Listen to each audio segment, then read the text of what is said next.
A strange man just told me, "The next bus is not real, do not board." What time is it? I don't know. I did know. It was 11:55 p.m. I lose motivation to talk properly when I'm tired, although this was definitely an overreaction. At most, it would have taken an extra second to tell him the time, but I wasn't really thinking.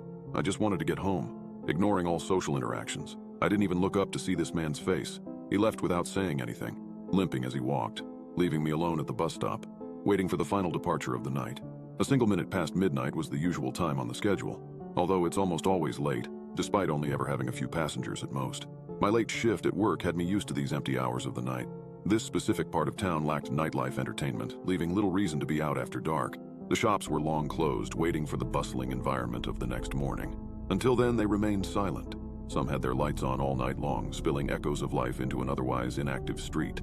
If the rapture occurred with me at this bus stop, it would take a long while for that news to reach me as I simply continue waiting for an ever later, never arriving bus. These are the kind of thoughts I have as I wait in the dark for the bus.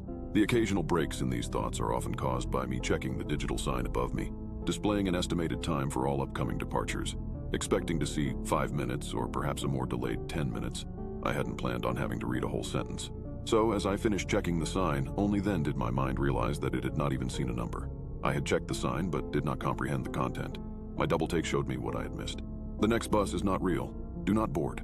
I stared for a moment before looking around. What I expected to see, I do not know. Perhaps some pranksters giggling at their work, or more sinisterly, a shadowy figure looming over to guide this paranormal event. Nothing. I saw nothing. The same street I had become familiar with had nothing new.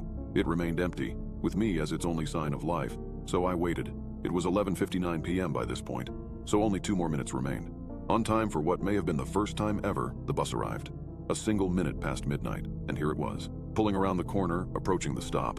I put my hand out to signal my need to board, feeling relieved that my only way home hadn't been canceled.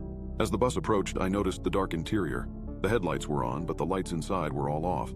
I could not make out whether any passengers were on board, or even who the driver was. Being a regular, I know most of the final route drivers, but this time it was anybody's guess. I got onto the bus, putting down the same change I always do. Bit dark, isn't it?